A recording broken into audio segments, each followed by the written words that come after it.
아까 이제 아브라함 종교가 특히 진화 문제에 대해서 민감하다 말씀해 주셨는데, 아브라함 종교 하면은 특징이 그 어떤 스크립처 텍스트, 우리가 성경이라고 얘기하는, 그러니까 유대인은 유대인의 성서, 또 유대교의 성서, 기독교인들은 기독교인들의 성서, 또 상당히 그 종교학적으로 보면 70% 이상이 같은 이야기 소재를 다루고 있는 또 이슬람의 꾸란 같은 경우, 역시 아브라함 종교에서는 그 텍스트를 경전을 중요하기 때문에 이게 그 경전에 나오는 얘기들하고 진화는 정말 꼭 이거는 평행선이어야만 되는 건지 아니면 얼마든지 진화를 수용할 수 있는 건지, 그런 얘기를 좀 듣고 싶습니다. 권오대 선생님. 최 목사님 말씀하신 거기에 그냥 덧붙여서 말씀드리면은 지금 아브라함 종교 말씀하셨죠. 모세 쪽도 그렇고 창조론 창조장 거기도 그렇고 보면은 이 사이언스를 넘어서는 예들이 많습니다. 거기 뭐 예를 들어서 다니엘 쪽인가요? 태양악에 섞어라 이런 문제들 그냥 완전히 우주를 무시해버리고 얘기를 하거든요. 그다음에 물론 물 위에 예수가 떴다 그것도 있지만 또 모세도 물을 가르고 지나갔다 그런 얘기도 있고 하여튼 그런 넌센스도 좀 있긴 있지만 그래도 예수의 그 말씀에 보면은 굉장히 그 과학적인 면을 딱딱 집어서 얘기하는 경우가 많았던 것 같아요. 사복음서 보면은. 그래서 그런 면에서도 과학의 그 진보적인 그 시각이 신약에 더 많이 노출되지 않았을까. 저는 길게 보면은 그때 신약이 그런 그림을 그려냈던 거는 어떻게 보면 약간 과학이 발전되는 하나의 씨앗이 되었을 수도 있다. 누룩의 문제라든지 틀 것만큼도 네가 잘하게 하지 못한다든지 이런 제가 그 예들은 다 지금 깰 수가 없어요. 그런데 상당히 그런 과학적인 그 시각들이 신약에 더 많았던 거 이것은 하나의 진보적인 생각이 아니었나 그렇게 봅니다. 네, 고맙습니다. 네, 김성원 선생님. 두 가지를 말씀을 드려야 될 것 같은데, 이제 구약 성서와 신약 성서가 이제 진화의 그 흐름 속에 있다 이렇게 이제 보는 시각인데, 구약 학자 중에 벨하우젠이라는 사람이 이제 기독교가 원시 종교에서 고등 종교를 이렇게 진화했다 그런 주장을 하는데, 제가 생각하기에는 3000년 전에 2000년 전에 인간이나 현대 인간이나 저는 인간의 실존은 차이가 거의 없다. 결국은 어떤 영적인 세계 혹은 신앙의 세계에 대해서 열린 마음으로 신앙하는 현상은 크게 변한 것이 아니다. 그렇게 보고요. 그렇기 때문에 신앙이 진화한다는 그런 표현보다는 어떤 그 해석이나 이해가 좀 진화하는 것이지 신앙 자체가 진화했다고 보지는 않는 시각이라고 생각하고요. 그 다음에 이제 진화론이 이제 우리 신학적으로 볼 때 이제 진화론이 접근하지 못하는 부분들이 있지 않습니까? 이제 그러니까 지금 생명체가 그동안 어떻게 변화해 왔는지 일정 부분에 대해서 진화론은 아주 정교하게 데이터를 근거로 해서 해석을 하는데, 새로움이 나타나는 현상들, 창조성이라든가 아름다움이 나타나는 현상이라든가 이런 것들을 그냥 단순히 환경과 생명의 조화로만 해석을 할 수 있는 것인지 이제 그게 궁금하고요. 그래서 아름다움, 우리가 음악의 아름다움을 보고 그 다음에 어떤 철새의 그 새의 그 동물원에 가면 기가 막히게 아름다운 새의 아름다움이 있는데, 그거는 왜 그렇게 아름다울까? 여전히 인간의 눈에 생존을 위해서 그게 아름답게 보이는 것일까? 그 이면에 무엇인가 더 깊은 아름다움이 있는 것이 아닐까? 이제 그런 생각을 하면서 이 미학의 문제, 아름다움의 문제를 진화론이 어디까지 설명할 수 있는지, 그 다음에 새롭게 계속 전개되는 새로운 현상들, 계속적 창조, 아까 어거스틴의 그 연속적 창조 현상에서 새로움이 지속적으로 일어나는 것을 진화론은 어떻게 해석을 할지 이제 그게 궁금하고요. 그 다음에 이제 그 패턴, 이 우주는 그러니까 생물뿐만이 아니라 물리 현상도 이제 패턴하고 균형, 대칭, 질서, 조화 이런 것들이 있지 않습니까? 물론 이제 엔트로피를 해서 이제 복잡성의 그런 그 진화도 있지만은, 그래서 균형, 패턴, 질서, 그 다음에 조화, 대칭, 여기에서 물리 법칙을 발견하고 세상을 해석하고 이해하는 일들이 많이 일어나는데, 이제 물리학에서도 그렇지만 생물에서도 그런 현상을 보지 않습니까? 이렇게 인간이 대칭을 이루고 균형을 이루고 이렇게 정교하게 행동을 하는 그런 모습을 볼 때 단순한 생존의 목적일까?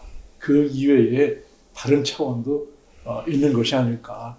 이제 그런 거를 생각을 하게 되는데, 진화론은 그러한 디테일한 내용에 대해서 이제 설명한 내용들이 모르겠어요. 있는지는 모르겠는데, 그런 내용들이 충분히 설명이 된다면 서로 이제 접근할 수 있는, 서로 이제 이렇게 가까이 갈 수 있는 부분들이 있게 되지 않을까, 그런 생각이고요.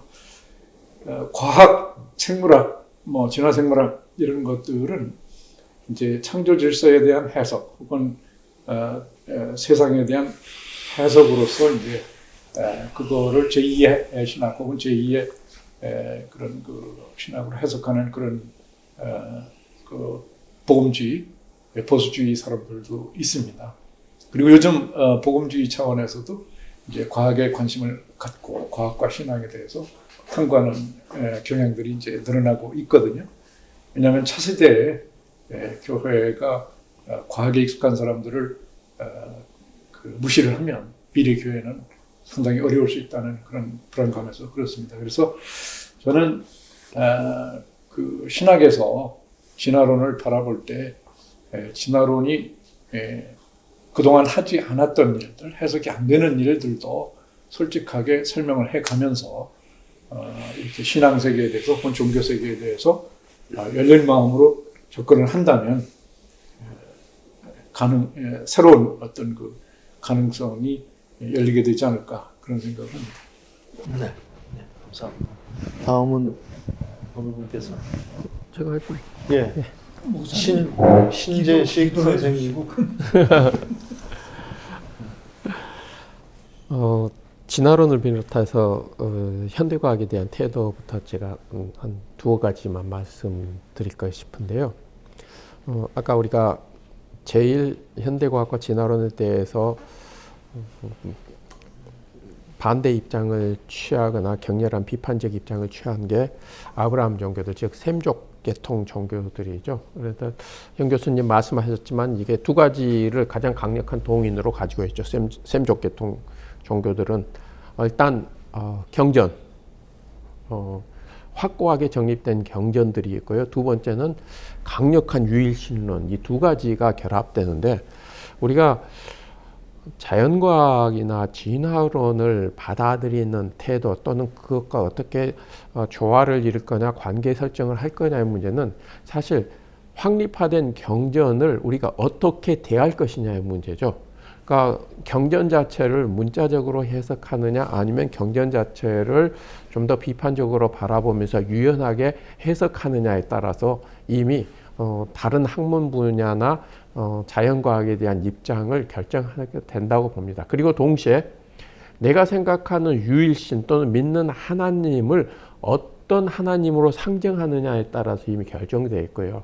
그래서 진화론을 비롯한 현대과학에 대한 태도를 결정한 것은 내가 성서를 어떤 관점에서 읽을 것인가, 내가 믿는 하나님이 어떤 존재인가와 밀접한 관련을 갖고 있고, 거기에 대해서 다른 입장들이 진화론과 현대과학에 대해서 다른 태도를 갖게 하는 것이고요. 그리고 자연에 대한 탐구, 진화론의 영역들 이런 것들이 과연 기독교 안에서 낯선 거냐, 현대 과학이라고 하는 것들이 기독교 전통 안에서 배제돼야 되는 거냐, 실제는 그렇지 않은 거죠. 기독교 역사 속에서 오랫동안요, 자연에 대한 탐구는 좀 더 신앙생활을 온전하고 잘하기 위해서 꼭 필요한 거였죠. 그걸 우리는 기독교 전통 안에서는 두 권의 책 전통이라고 얘기를 해왔죠. 그러니까 하나님께서 두 권의 책을 썼는데 한 권은 자연이라는 책이고 다른 한 권은 성서라는 책이다. 그러니까 자연에 대한 탐구는 성서라는 책을 탐구하는 것을 보완해 주는 거죠. 한 저자가 성서라는 책과 자연이라는 책을 썼기 때문에 그 저자를 보다 더 잘 이해하는 것은 두 권의 책을 제대로 이해할 때이다. 성서를 이해하는 것은 신학적 방법이었었고 자연을 이해하는 게 과학적 방법이었다. 그리고 자연을 이해하는 것은 그래서 하나님을 제대로 이해하고 신앙생활을 온전히 하기 위해서 적극적으로 권장되어야 되는 거다. 이게 기독교 신학 전통 안에서 다윈 이후의 종교와 과학이라고 하는 기독교와 과학이라는 것을 갈등 관계로 보기 이전까지 도도하게 흘러왔던 거의 1500년, 2000년 동안 기독교가 지녀왔던 기본적인 입장이고요. 그래서 기독교 안에서의 동방정교회나 로마 카톨릭이나 다른 자연에 대한 탐구를 적극적으로 지원했던 그러한 신학 전통 속에서는 진화론을 비롯한 현대과학과 대화하는 게 전혀 거부할 만한 그런 것들은 아니었고요. 이제 신학적으로 우리가 진화론을 받아들이면 만나는 지점이 뭐가 있을까? 진화론이 얘기하는 것들을 우리가 받아들여서 소화시킨다 그러면은 기독교 신학의 전반에 전체 영향을 주는 건 아니고요. 조직신학적 주제로 굳이 이야기한다면 창조론을 우리가 논의할 때 진화론이 보여주는 세계관과 지식들을 충분히 대화할 수 있을 거고요. 그 다음에 인간론 이해하는 데 도움이 될 거고요. 어쩌면 이제 교회론이나 종말론 이해하는 데 도움이 될 수 있을지는 모르겠지만 기독교 신학의 전반적인 모든 주제에 진화론을 비롯한 현대과학이 적극적으로 대화하거나 개입할 수 있는 건 아니라고 생각하고요. 그러니까 전체 주제로 보면 한 30% 정도의 신학적 주제들이 진화론이나 현대과학과 대화할 수 있을 거라고 생각하고요. 그러면 대화하는 과정에서 이걸 어떻게 받아들일 거냐의 문제인데요. 저는 인간이 추구하는 지식들, 이게 하나님의 형상을 가진 존재로서 그에 대해서는 굉장히 열린 태도를 가져야 된다고 생각하고요. 역사적으로 우리 위대한 신앙의 선배들, 기독교 신학자들이 소위 말하는 세상의 지식들을 가지고 와서 자신들이 신학화하는 작업, 자신들이 이해하는 기독교 신앙의 내용을 전개해 왔었고요. 오거스틴 같은 경우는 신플라톤주의를 그대로 가지고 왔었고요. 아퀴나스 같은 경우에는 아리스토텔레스 철학을 그대로 가지고 왔었고요. 그러니까 현대 신학자로서 과거의 우리 신앙의 선배들이 신플라톤주의를 받아들이고 아리스토텔레스 철학을 받아들인다 해도 있는 그대로 받아들이지 않았죠. 비판적으로 배제할 건 배제하고 신학적 설명을 위해서 기독교 신앙을 이해하는데 필요한 것들을 받아들인 거죠. 저도 현대과학적 지식이나 여러 가지 지식들에 대해서 그런 입장을 여전히 취해야 된다고 생각하고요. 기독교 신앙 전승에 필요한 것들은 받아들이고 적절하지 못한 것들은 배제하는 그런 태도들을 취하게 될 때 우리 신학 작업이 좀 더 우리 시대의 사람들과 소통하고 이해하는 데 도움되지 않을까 이렇게 생각합니다. 네, 고맙습니다. 최수일 선생님. 저는 개인적으로 그 진화론, 특별히 그 진화 생물학 그리고 사회 진화론 뭐 이런 책들을 보면서 굉장히 그 해방감 같은 걸 느꼈어요. 제가 어릴 적에 제가 이제 기독교 신앙적 배경이 매우 근본주의적이고 아주 보수적이었던 때거든요. 그래서 인간의 어떤 육체성 혹은 이런 것들은 억압되어야 할 인간적 본능 혹은 뭐 죄라고 이해됐던, 그래서 굉장히 영육 이원론적인 세계관에 꽉 이렇게 성장했다가 인간도 동물이다. 인간도 동물이다라는 사실을 이제 이 공부를 통해서 이제 긍정하게 되어서 저는 사실 뭐 진화론이 뭐 제 기독교 신앙인으로서의 그 삶이나 혹은 신학적 사유에서 방해가 됐기보다는 오히려 해방적인 역할을 했다고 그렇게 저는 생각하고 있습니다. 예, 성서와 진화가 조화될 수 있는가? 저는 조화될 수 있다고 생각합니다. 부분적으로. 그리고 그 진화 순수한 의미에서 그 생물학적인 의미, 과학적인 시각에서의 순수한 진화 이론과 그 다음에 신학자들, 종교학자들, 순수한 이론적인 의미에서는 뭐 얼마든지 대화도 될 수 있고 서로 상호작용을 할 수 있는 그런 어떤 세계관, 논리적인 틀을 공유할 수 있다고 보고요. 다만 이게 이제 순수한 이론을 벗어나서 이게 어떤 헤게모니의 문제라든가 이데올로기의 문제라든가 아니면 우리의 집단을 지키는 어떤 도구로 사용된다든가 이렇게 되면 이제 거기에 수많은 그 변수들이 거기 붙어서 정작 이론적인 대화는 불가능하게 되는 경우가 많기 때문에 그거는 또 별개의 문제로 우리가 생각을 할 수 있을 거라고 생각됩니다. 그렇다면 성서라는 그 종교적인 데이터와 종교적인 정보와 과학이라는 데이터, 과학이라는 정보가 그럼 완전히 일치하는 거냐? 저는 그렇게 보지 않고요. 또 그렇게 봐야 될 필요도 없다고 생각합니다. 이거는 분명히 어떤 취지가 있는 그런 기록이죠. 데이터죠. 그러니까 종교적인 어떤 의미 혹은 취지, 어떤 방향성을 갖춘 그래서 존재하는 데이터하고 자연에 그대로 남아있는 데이터, 이거는 같다고 볼 수가 없겠죠. 그래서 하나는 인간의 손을 거친 인간의 어떤 생각, 그리고 인간의 손길, 인간의 어떤 인지 과정, 등등 그런 거를 거쳐서 나온 기록과 그다음에 자연에 그대로 있는 인간의 손이 닿지 않은 그런 기록들, 이 기록은 각각 의미가 있다고 우리가 봐야 될 겁니다. 그래서 자연 그대로의 기록을 탐구하는 그런 노력과 그다음에 인간의 어떤 문화적인 차원에서의 기록, 종교적인 기록, 이 둘은 서로 상반되는 것이 아니라 충분히 상호 보완될 수 있다. 그리고 놀라운 점은 성서가 물론 과학적인 데이터로 기록된 건 아니지만 거기에 부분적으로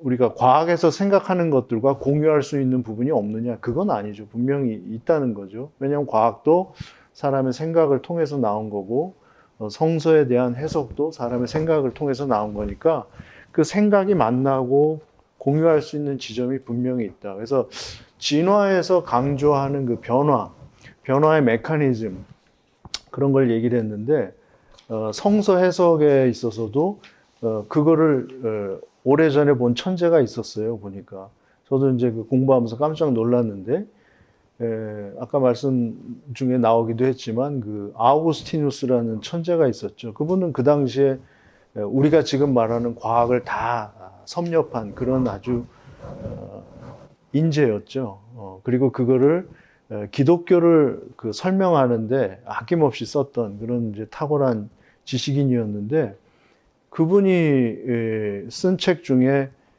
창세기의 이 세상이 만들어지는 이야기, 소위 그 창조라고 얘기를 하죠. 그 이야기에 대한 그 설명서, 주석서라고 하는데 그 설명하는 책을 고심고심하면서 시대별로 그걸 고쳐가면서 3권을 남깁니다. 같은 주제를. 정확히 말하면 4권인데 그거 보면 깜짝 놀라요. 거기에서 보면은 하나님께서 이 세상을 만드신, 신이 이 세상을 만들었을 때 첫 번째는 그 무로부터 창조라고 얘기하는 이름 붙인 그 빅뱅에 대한 그 모델이 그대로 나옵니다. 빅뱅에서 지금 얘기하는 거하고 같은 얘기래요. 그래서 무신론자로 유명한 스티븐 호킹도 그 책에서 아우구스티누스를 언급하면서 깜짝 놀라요. 어떻게 이 사람이 이걸 알았냐. 다른 사람은 그렇게 생각을 안 했거든요. 그러니까 처음에 시간을 만드시고 공간을 만드시고 물질을 만드셨다. 시간이 있는 게 아니고 시간도 만들었고 공간도 만들었고 물질도 만들었다. 빅뱅에서 생각하는 그 논리적인 틀하고 거의 같아요. 그럼 그 다음은 어떻게 됐느냐? 그 다음은 신이 그걸로 끝난 게 아니라 연속적으로 창조 활동을 하신다는 거죠.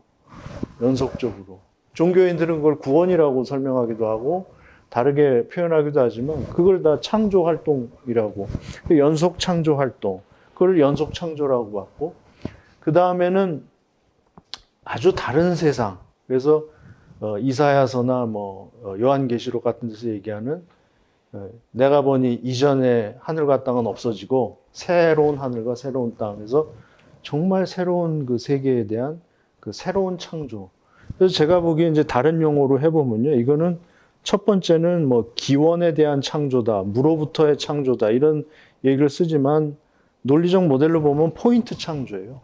포인트에 대한 논리를 쓰는 거고 그 다음에 연속 창조는 이게 라인에 대한 거죠. 리니어한 로직을 쓰는 거고 그다음 마지막은 뭐냐면 이건 디멘션이 바뀌는 차원이 바뀌는 창조.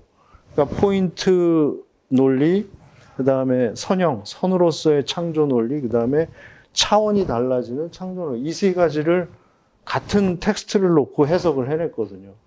그래서 그 모델 중에 이 가운데 있는 연속 창조라는 모델은 지금 그 다윈 이후에 얘기하는 거하고 논리적으로 모순되지 않습니다. 양립 가능합니다. 그래서 성서와 그 진화에서 얘기하는 그 해석 혹은 논리 체계가 반드시 이게 충돌하거나 평행선이 아니고 상당히 공유할 수 있는, 그리고 오히려 이 연속 창조의 그 큰 논리적인 틀에서 보면 뭐 진화론에서 얘기하는 걸 수용 못할 게 없는 아주 바다 같은 큰 논리적인 모델을 갖고 있더라.